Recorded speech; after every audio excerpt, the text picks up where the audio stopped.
Hello students, how are you all? I hope that all of you are keeping well and good. In class 8, you have learned about direct and indirect speech. In my previous class, I have told you about direct and indirect speech and its changes according to the tenses. But in class 9 you have to do it in a bigger way, in a bigger form or shape, so you have to understand each and every corner of direct and indirect speech. So in class 9 I am going to tell you sentence wise changes. Sentence wise, that means there are different kinds of sentences, you know that: assertive, interrogative, exclamatory, optative, imperative. So these kinds of sentences we may have noticed. So what will be the rules to interchange these kind of sentences into indirect speech? So here you can find these things very clearly. You have to observe the following rules which I have written for you. You must write down the rules in your copy. Okay, now rule number 1: the reporting verb say is changed into tell if there is an object after it, otherwise it remains unchanged. If there is no object, then it will not change, it will be remain say in the reported speech. Now number 2: remove the comma and the inverted commas and start the reported speech with the conjunction that.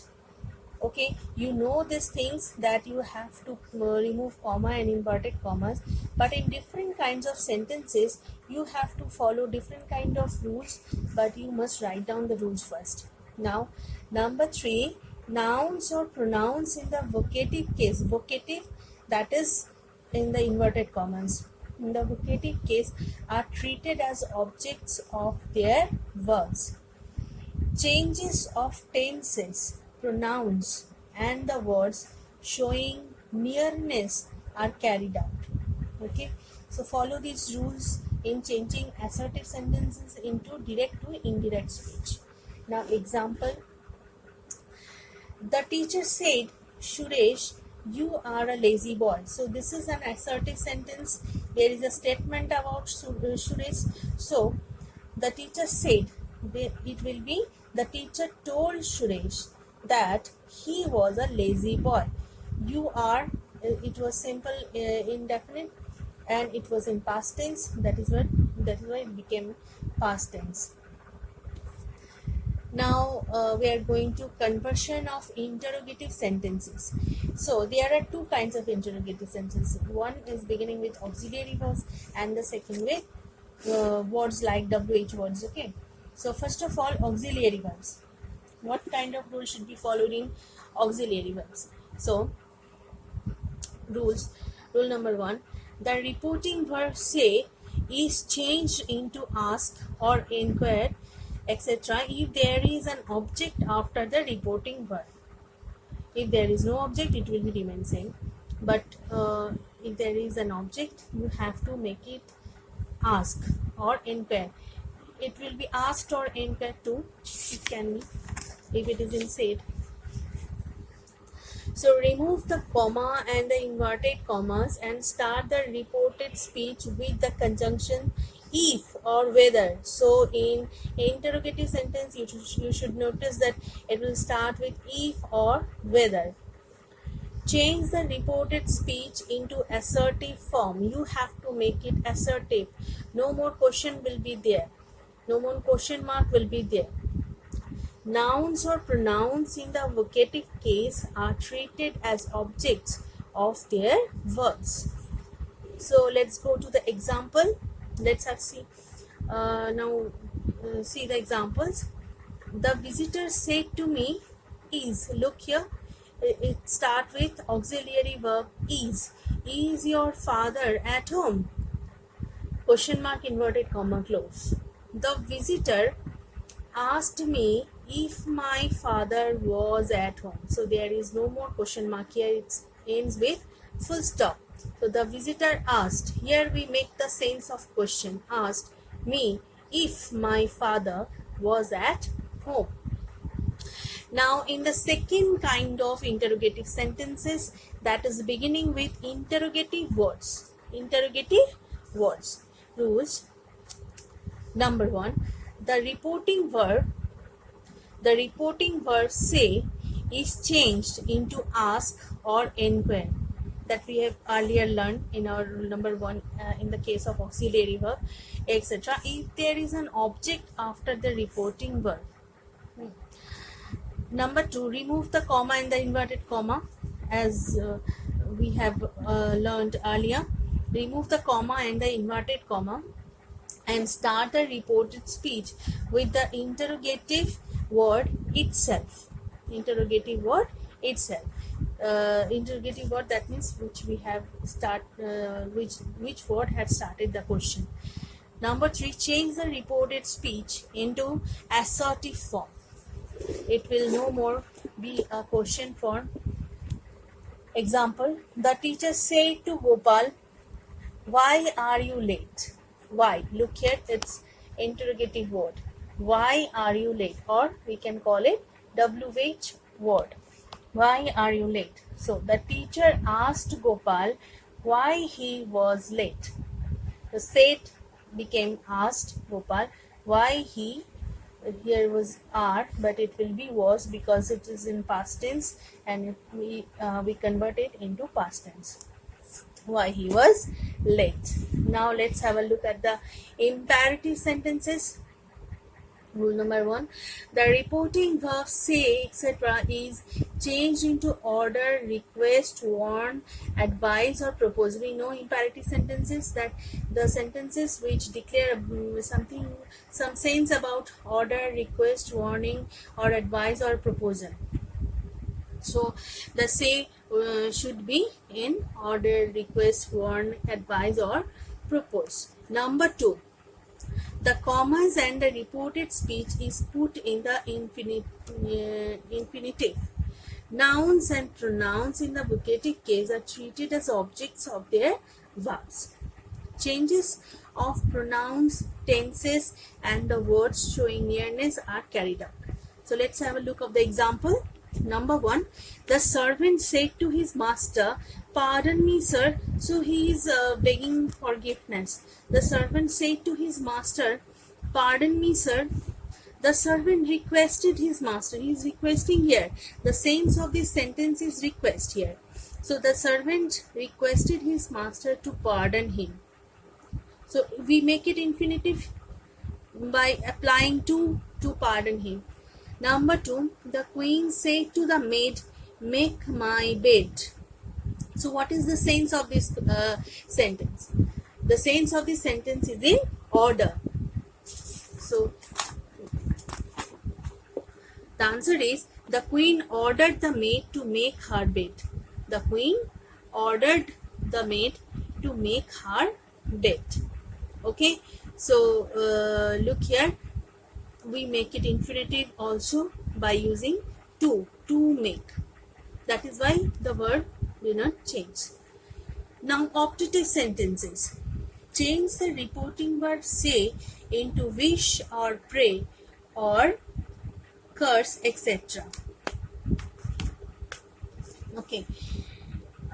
Number 2, change the optative form into assertive form. No more optative form will remain in the reported speech when we will make it in indirect. Number 3, introduce the reported speech with the conjunction that. So let's have a look at the example. The old mother said to her son, "May you live long and prosper." The old mother said to her son, "May you live long and prosper." It is the exclamatory sign and the inverted comma close. So the old mother wished. Here the sense of the sentence is wish. The old mother is wishing. The old mother wished that her son might live long and prosper. Number 2, God save the king, said the people.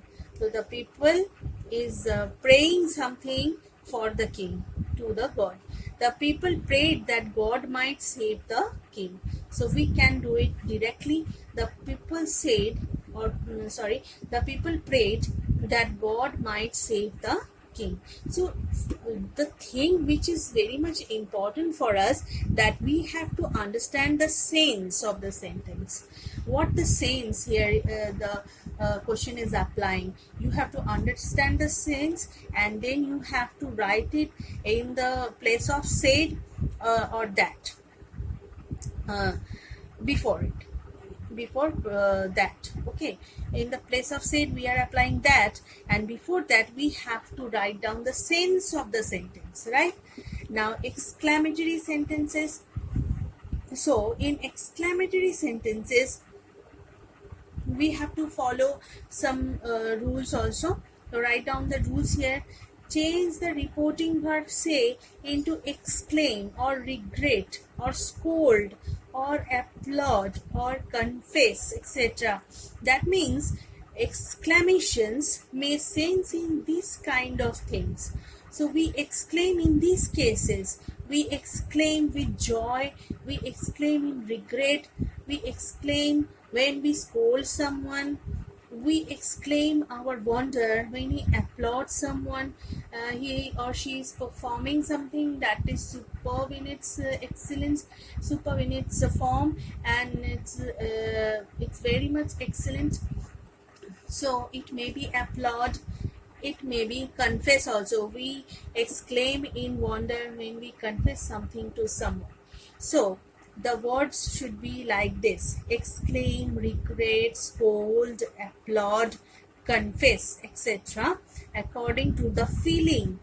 Look here, according to the feeling expressed in the sentence. So first of all, you have to identify the feeling of the sentence. Number 2, change the exclamatory form into assertive form.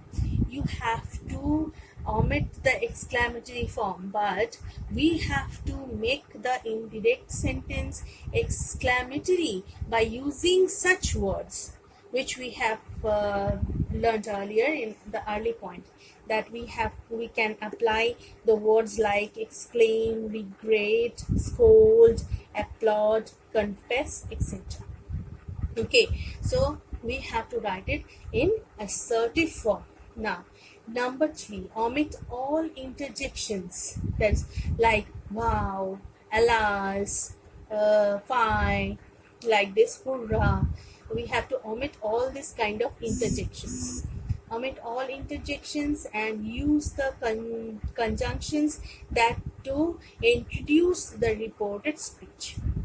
Complete the sentence if it is incomplete. Sometimes in exclamatory sentence we notice that the sentence remain incomplete, but we have to complete according to our sense. What we can sense by the incomplete sentence, we have to add it with the indirect form of sentence. Now go through the example. She said, "What a beautiful flower it is." So when we see a beautiful flower, we exclaim like this.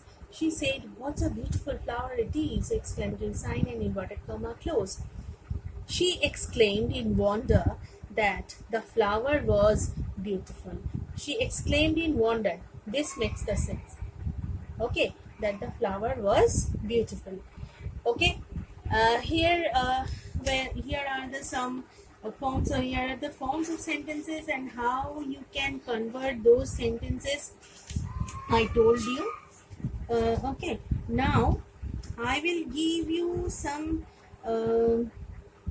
exercises which I will give you in snapshots.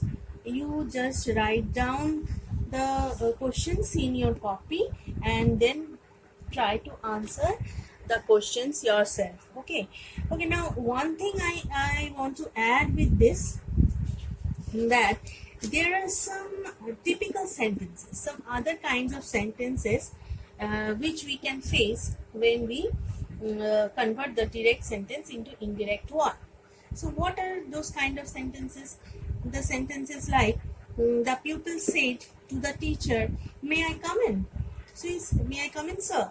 The pupil respectfully asked. We can write like this. The pupil respectfully asked the teacher if he could go in. Now, I can say one thing more, that the beggar said to him, "A lot of thanks for the timely help." Okay, this kind of sentence we may face. The beggar thanked him a lot for his timely help. So we can change this kind of sentences according to the sense of the sentences, according to our understanding. We can make it like this, but the rules should be followed. The rules of making it direct to indirect, the rules of sentences and tenses should be followed. Okay, so that is all for today. I will give you some questions. You have to answer the questions in your copy, and I am giving these questions in some snapshots. Okay, thank you.